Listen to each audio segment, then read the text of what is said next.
Hi everyone and welcome to my first quarterly roundup of 2024. This is part of an ongoing series where I talk about the games I've played within a certain portion of time, talk about how I feel about them, rather than doing like an end of year thing. I like to try and keep on top of what I've been doing as I go.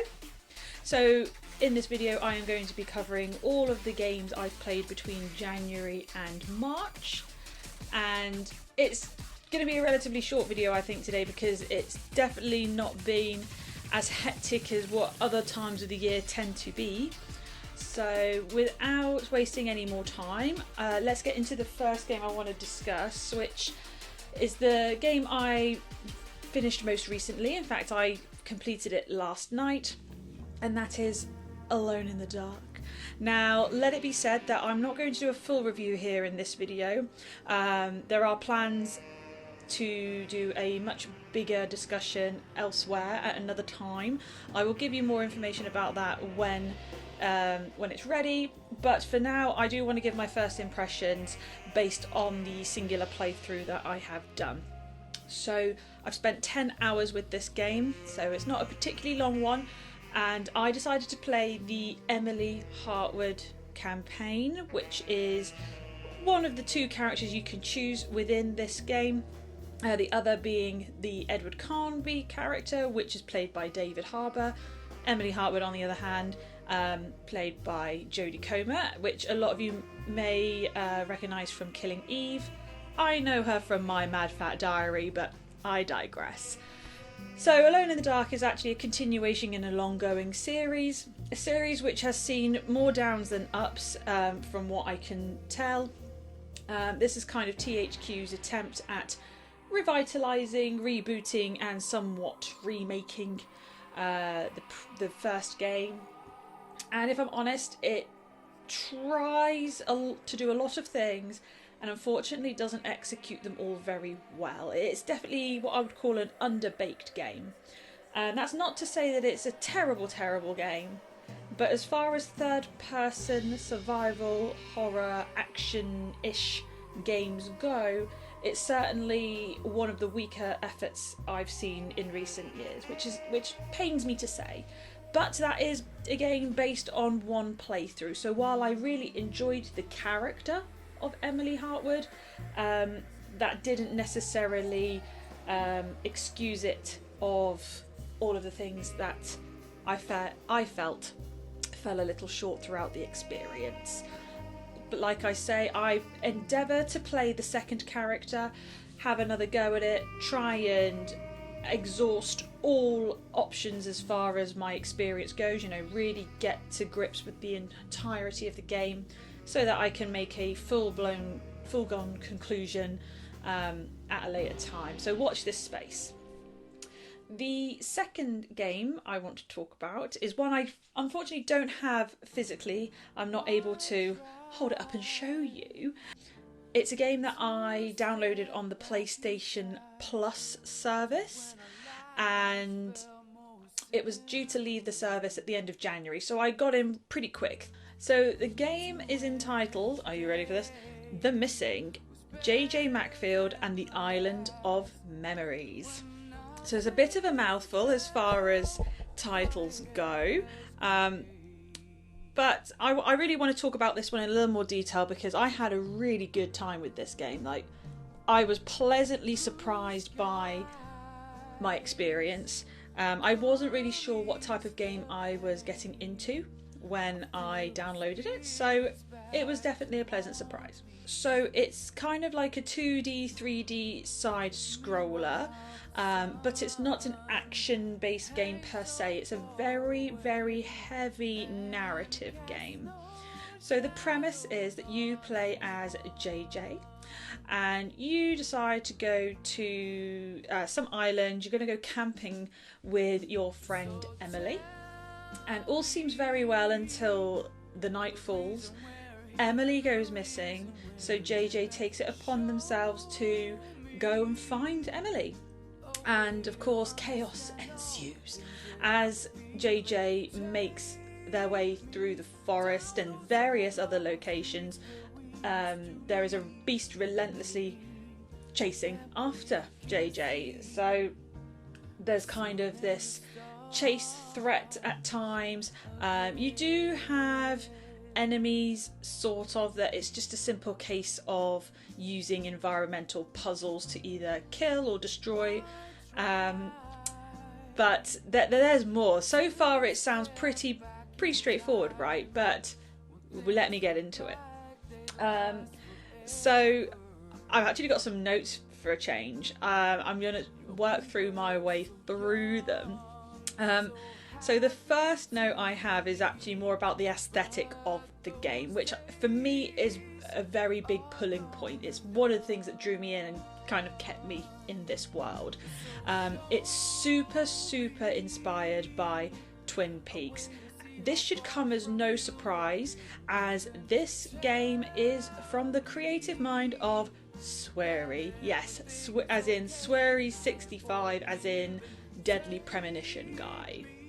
And all the writing is all over the wall with this one. So for starters, we're kind of in what feels like very Oregon kind of foresty type of parts, you know. So it's got that very Twin Peaks feel just from location inspo, but also it has little nuggets, little Easter eggs that throw back to Twin Peaks, such as a lot of emphasis on owls.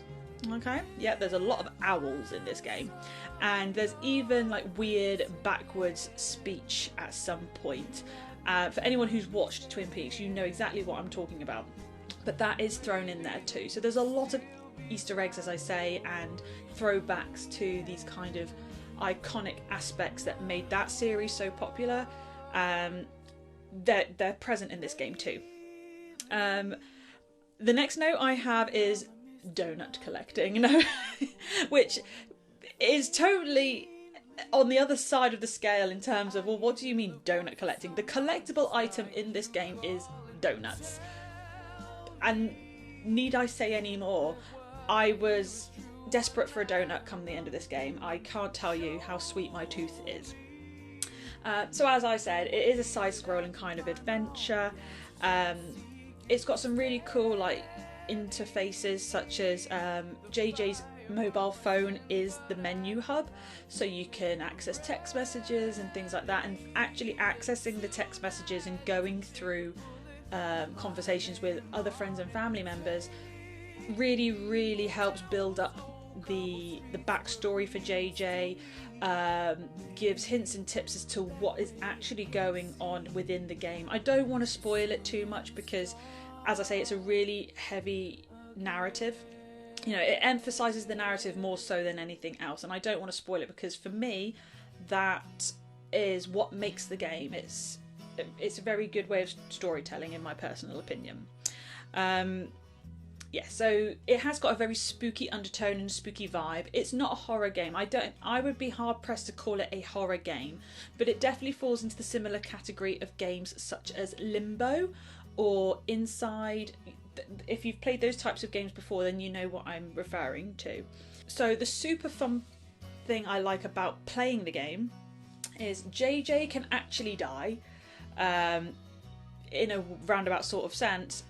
She can get injured or other. So when JJ takes damage or injuries, she kind of falls to pieces. And part of the puzzle solving, or the traversal and environmental puzzle solving, is using JJ's own body parts in order to traverse the map or get past a certain point. So for example, she can use her own head as a bowling ball.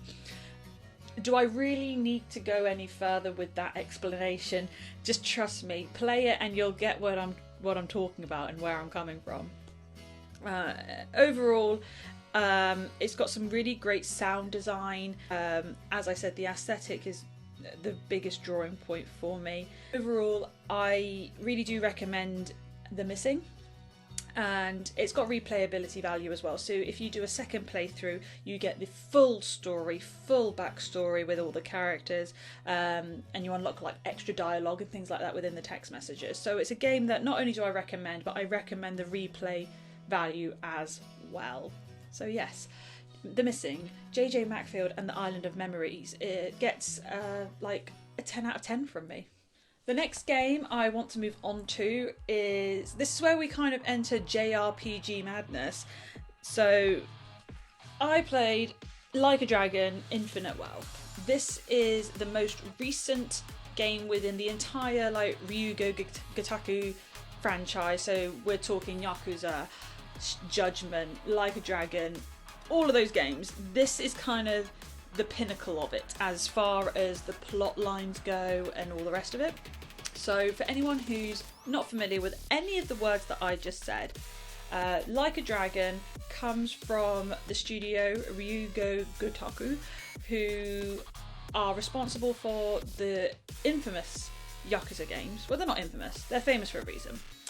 And this game actually sees two protagonists. We take control of Ichiban.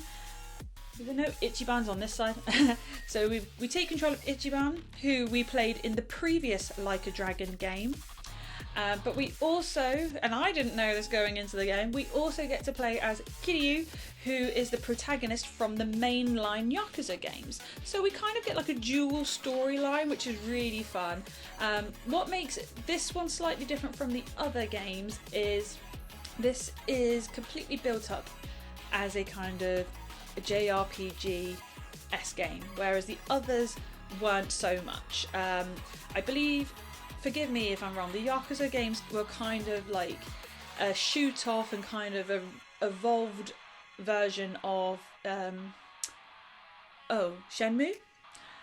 So the Yakuza games, there's a lot of brawling, it's just a lot of kind of walking around and finding things to do. You still get all of that in Like a Dragon, but the combat is where it's spicy. It is all JRPG. So you get job classes, you get to rank up each different job class, as well as leveling up each individual character. It's basically using the same formula from the previous Like a Dragon, which came out in like 2019, I think. But it's introducing more characters. We get to play as more people, new classes. We get 2 maps. It's bigger and bolder, and I just love it. I love it, love it, love it. I, however, haven't finished it, much to my shame, for reasons which I will get into in just a moment. But I managed to squeeze a good 100+ hours out of this nonetheless. There is a kind of side game. It's not a mini game. It's kind of like a whole subplot. Don Doko Island, like that alone was like a 35-hour experience. That's where you make your infinite wealth. So that's where you make all your money in the game. So there's just an awful lot going on here. We've got karaoke, we've got mini games, we've got the darts, we've got the arcades. There's just so much to do within these games. They are games within games. I can't really explain it properly. I think by this point the game's been out for like 2 months, so if you want full-blown explanations as to how these games operate and work, then please, I encourage you to find someone who's far more articulate than myself. But from a enjoyment standpoint, I really cannot recommend this franchise enough. Even though I haven't played every single one in the franchise, the ones that I have played are great all in their own. But I have a special place in my heart for the Like a Dragon games, particularly purely for the turn-based JRPG combat. In truth, it's basically more of the same from the previous title, but it's a world that I enjoy being in, so I don't need an excuse when it comes to these. I just love them. As for the 4th and final game that I want to talk about, which is Final Fantasy VII Rebirth. Anyone who's not new to the channel, you're probably already aware that I had every intention of playing this game. And you may have seen me unbox the collector's edition for this already. If not, don't worry, I will pop the link in the description below. But really, I don't know what to say about this game in terms of, 1, not spoiling anyone at home who hasn't played this yet, but also 2, I don't know what has already been said by critics and reviewers alike. The long and short of it is I absolutely loved this. Like 10 out of 10. Seriously. I thought Final Fantasy VII Remake, so its predecessor, I thought that game was great. But this blows it out of the water. This actually takes the chunk of Disc 1. I don't think that's a spoiler. I'm pretty sure the creators were very explicit as to what point in the game you were going to get to in this. So this basically takes everything of Disc 1, apart from Midgar, because you know you already spent 100 or so hours in Midgar in the previous game, and dials it up to 11. You get to go to all the locations, you get to meet all the characters or that you expect to meet, and it's just fantastic. Everyone is so fleshed out. Music, they go above and beyond with music. So I don't think this is a spoiler, but when you're on the world map, depending what region you're in, you get like a variation and like a kind of reprised version of the world map music, which I'm so on board with. I loved it. There's so many side quests. Well, there's actually not a lot of side quests, so there's a lot of things to do, and I think some people have beef with the fact that Chadley makes a reappearance in this game. I personally love Chadley. I am part of the Chadley fan club, and he provides you with lots of ways of keeping yourself busy in the open world, which is great. I think, what is the point in having this kind of semi-open world map and fleshing it out with, you know, by making it expansive and traversable, if you're not going to put things in it to make it worth your while exploring?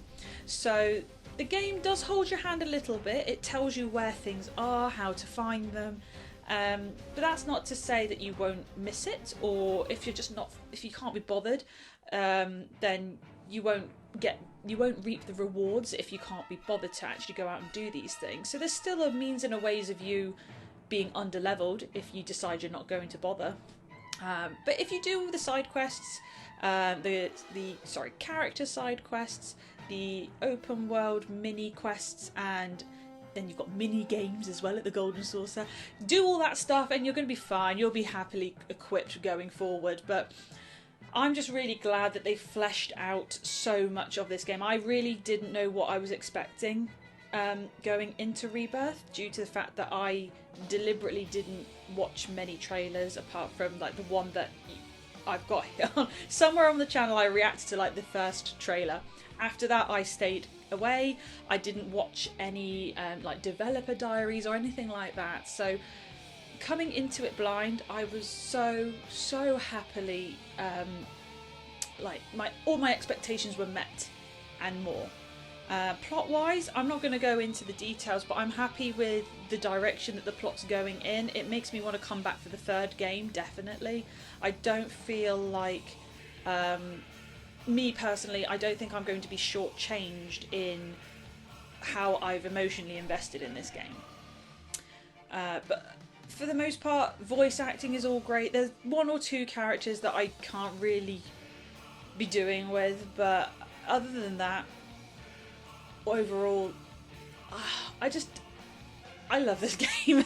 This was such a relief that I would have been so heartbroken if it landed on my doorstep and wasn't what I thought it would be. But it definitely met all of my expectations and more. I spent 118 hours with the first playthrough, so I'm fully anticipating 118 more at some point. But my main concern was being spoiled by the internet, which is why I dived straight in and decided to leave Like a Dragon in the lurch. Sorry, Like a Dragon. But yeah, I would love to hear what you in the audience, you watching at home, what you thought about Final Fantasy VII Rebirth, if you played it. Are you not playing it? Are you doing the whole, I'm waiting for all 3 games? That's totally fine, that's cool. But I want to hear your thoughts and feelings in the comments, if you've got any. And the same goes for the other games that I've discussed today. If you've played them yourself, do you share my thoughts, or have you got some differing opinions? And if you've got any questions about the games that I talked about today, then please feel free to drop those below. I'll try and interact as best as I can. But yeah, that kind of wraps up the first few months of 2024. It hasn't been too hectic. I managed to squeeze in a couple of demos here and there, so I'll put the videos in the description below, but I did squeeze in the Luto demo, but also I live streamed Silent Hill, the short message, which I did enjoy, but please don't take my word for it. Go and check out the live stream. I'll link it like I say. But I did have a good time with that. So yeah, that brings us to the end of this roundup. Thank you very much for watching this so far. If you got all the way to the end, then that's great. It means you get to hear me say all the boring stuff, such as giving the video a thumbs up helps me know that you want another episode like this. If you subscribe, you won't miss out on the next one. And of course, commenting is just really fun. So yeah. Be sure to come back for the next one, and I'll see you all sometime soon. Bye!